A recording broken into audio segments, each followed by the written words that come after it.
see you, boys. Good morning. How are you? Good to see you. You guys have anything to talk about this week? We're just breaking down the basketball roster, right? I've been kind of busy, but didn't know what's going on. Is that as much offense as you've called? I mean, have you called it? That was 1,300 yards total offense. You had over 100 points. I mean, what was that? I mean, that's the most ever, in a game that LSU's been involved in history. So most yards anyway, and.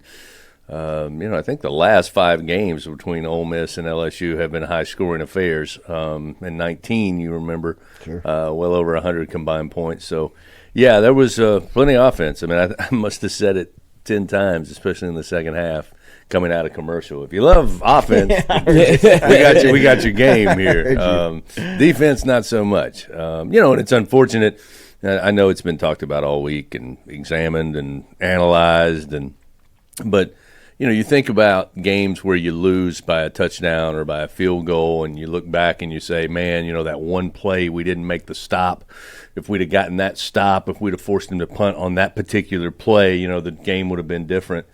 It's very hard to look back at that game for either team, and I think I can count on one hand, and maybe I'm wrong, but it won't be much more than one hand. The number of times they made a defensive play that you said, wow, that was a solid or important defensive play. And, again, I'm talking for both teams. It just was it was a game where it was Jackson Dart and Jaden Daniels, and pretty much all their weapons were on display. And, it's been talked about a lot this week. I mean, your running game's coming along, over 230 yards rushing.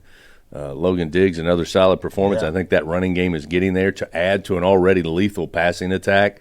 But all that gets lost, when you lose 55-49, and you look at Jaden's numbers and you compare that to the rest of the guys that are talking about Heisman. And I know the hardcore people are talking about Jaden in that conversation, but unfortunately, I think it's fair to say there's been very few Heisman winners whose teams didn't win championships, or whether that's conference championships or the BCS, something to that nature. So, but not all is lost. I mean, there's still a lot of big games, including the one this weekend on the road. Because to me, you go on this two-game road swing, and then 5 of your last 6 are at home.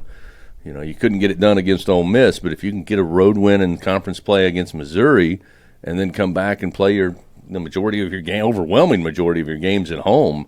The Tigers play pretty good inside Tiger Stadium, Absolutely. So I like those. Absolutely. If this was the NFL, Jaden Daniels, which the NFL is really they're judged on quarterbacks, right? I mean, that's usually kind of the pace that's set. Daniels is sitting at the elite table, right? Mm-hmm. I mean, you're talking about Michael Penix, you're talking about Shedeur Sanders, you're talking about Caleb Williams, and Drake May, and Jaden Daniels, to me, are the top 5 quarterbacks in college football, and I would take any of them. You give me Daniels, I'm good with it. Yeah. How good is the quarterback spot being played right now at LSU? You saw Burrow play it. Yeah, I mean, it's a high level. I mean, you look at his completion percentage. I mean, it's up there with Joey. Again, he didn't throw as many passes so far in his 2 years that Joe did. But, again, it's all relative. I mean, percentage-wise, he's very accurate. And, the thing that we were talking about this time last year was, let's push it down the field. Let's let these guys run under it and make plays. And that's all he did pretty much on Saturday. I mean, the pass to Kyron Lacey, which was in front of us, our booth is about the 25-yard line there at Vaught Hemingway, and that end zone is right down below us. And, I mean, you talk about great coverage for Ole Miss. And, I mean, it just drops. Like, it went up, it got the distance, and then came straight down and landed right. I mean, he didn't even have to extend his arms. He missed the one earlier. He didn't miss it, but the receiver missed one earlier that really would have changed, I think, the complexion of the game. Probably leaped when he could just run under it. I mean, that throw that he made early in the game was right on the money to Chris Hilton. I mean, if he catches that in stride without, that leap, he's probably still running. It's impressive what he's doing. I mean, his numbers back it up. He's still very judicious with the football, which I think is also key. But he's certainly the old MO that he's not throwing the ball down the field, not trying to stretch the field. That's old, because he is, and I think he trusts his receivers, and those guys for the most part are making plays. I mean, Brian Thomas 3 touchdowns in the game. Malik Neighbors, there was a stretch there where he just took over. I mean, it was pass after pass after pass. The great thing about Malik is, and that's what Missouri's probably scratching their head this week, is he's playing all three positions in a given game. I mean, he's playing X, Y, and Z, and they're moving him around, and that's creating matchup issues that, again, they're trying to prepare on how they will do it depending on where he lines up. But his understanding of all three of those positions and his ability to play it at such a high level and catch the football and catch it across the middle, catch it downfield, catch it on a post, I mean, he's got the weapons, and Jaden's using them. Yeah. Is this a tough place to get to from a travel standpoint? I mean, I know that people won't talk about this, but this is this is some tough travel for LSU today, right? Yeah, I think a lot of people, when you're traveling, I have some friends who actually live in Columbia, and if they fly anywhere or they're coming back home, they typically fly either into Kansas City or St. Louis, right, and then make the drive over. So yeah, it's not an easy place to get to from a commercial travel standpoint. But it's a great town. I've been there multiple times with basketball and baseball, and the downtown area is great. So if you are a Tiger fan who happens to go up there, I think you'll be pleasantly surprised if you haven't been before. Downtown is a great area. It's been all redone. There's all restaurants and outdoor eateries and tap rooms and all that stuff. It's a very, very nice and clean downtown area if you can get there. Yeah, that's right. That's the challenge. That's right. Missouri's a heck of a challenge again here, right? I mean, you're kind of talking about the similar type of game that you called last weekend. I mean, it feels like you're talking about two defenses that are struggling, two offenses that are elite. It almost feels like last team that has the ball has the advantage. Yeah, I mean, it's becoming kind of a broken record there, and it could be that way for the third straight week if you think about it. Arkansas, Ole Miss, and Missouri. But they've got great weapons, and Brady Cook has set the SEC record for most pass attempts without an interception. So, again, you're talking about two pretty good quarterbacks who make good decisions and don't try to put their team in a tough spot from a turnover perspective. And then they've got two running backs that are impressive, one of which is near the top five in rushing yards. And then Nathaniel Pete's another guy who is a running back who they will utilize in the passing game as well.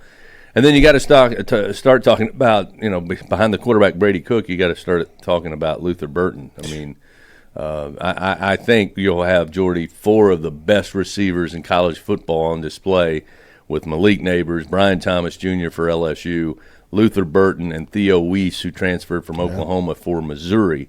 And Burton, I was joking with you guys before we were on the air.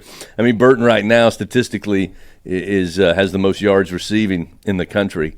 He also has the most yards after catch for a receiver. And this one's the big one. He leads the country in forced missed tackles. So that tells you that if he does make the grab, first you try to deny him. Right. The second part is you got to tackle him. If you don't, he'll turn an 18-yard or a 15-yard catch into a 70-yard touchdown. Yeah. Chris Blair will be on the call tonight for the Brian Kelly radio show. That'll be at 7 o'clock over at TJ Ribs. Remember, on the LSU Sports Radio Network. Blair will be in his Carriages Threads, that alternate LSU logo. You can go see Will and the crew over there in the Jefferson Highway Shopping Center and look for some of that LSU gear. We did mention basketball, and basketball is actually on the floor now, just getting back and getting into it. Have you had a chance to go over and see Coach McMahon and his crew? And if so, what was your takeaway? Yeah, a couple of days over at the practice facility. And, one of the things, and just watching them in a couple of live settings and then talking to the staff and people around the program, offensively, I think it's a team that has the ability to score. Mm-hmm. And there were times last year, especially in conference play, that there were these long spells of just could not get the basket to go in. They would draw the play up. They would execute 95% of that play. The 5% was they couldn't get the shot to go down. Mm-hmm. I think they've got some offensive weapons that they've been able to bring in, obviously, to the program. So I think they're going to score some points this year. The challenge, again, will be defense. Because, as you know, in college basketball, I mean, there's a lot of high-flying offense, but those teams that can get down and play defense typically are the ones that rise to the top. So, again, I'm not saying they won't be a great defensive team, but I think they're stronger offensively just based on looking at some of the transfers, looking at some of the freshmen, and looking at your returning players than they are defensively. So I think that'll be the biggest challenge. But, it's interesting when you talk to Coach McMahon. I'm fortunate his office is next to mine. We talk all the time about, in the media about NIL and transfer portal and all that stuff that's changed the game, every sport for that matter. But when it comes to basketball, when you say to yourself, you wonder how the SEC is going to be year to year, who knows? Right. Kentucky has probably the best recruiting class Coach Cal's had, since 4 or 5 years ago. I mean, where he's literally brought in true freshmen that will probably start for the Wildcats.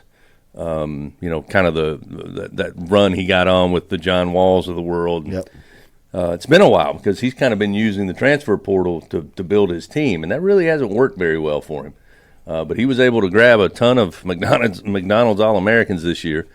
So they'll be talented, but who knows how they play. But outside of that, I mean, everybody's roster turns over so dramatically year to year that it'll be interesting. SEC Media Days is coming up. I talked to our buddy John Brady. He's going to head over there to Birmingham and take it in. Why wouldn't he? And of course, between stops between this country club and the other.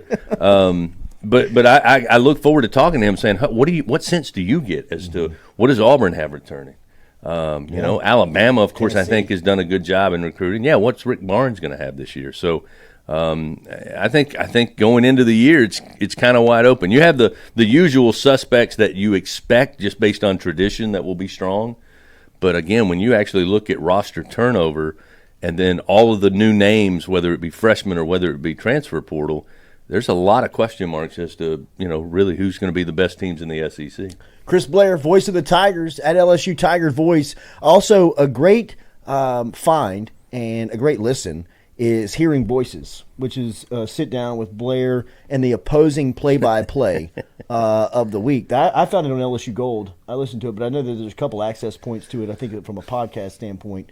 Yeah, you can get the audio pretty much wherever you get audio, and then it is on LSU Gold with video. And who doesn't want to see this face for hours on end? Yeah. Excuse me, but it's funny because I talk to these guys who call the games, and there are also guys that I listen to. So like when we are, if we're playing an evening game like we did this past week, I'm on the bus with the team and I'm listening to my colleagues in the SEC on the bus listening to the game, mainly to see what the game's doing and who knows, maybe learn a little something.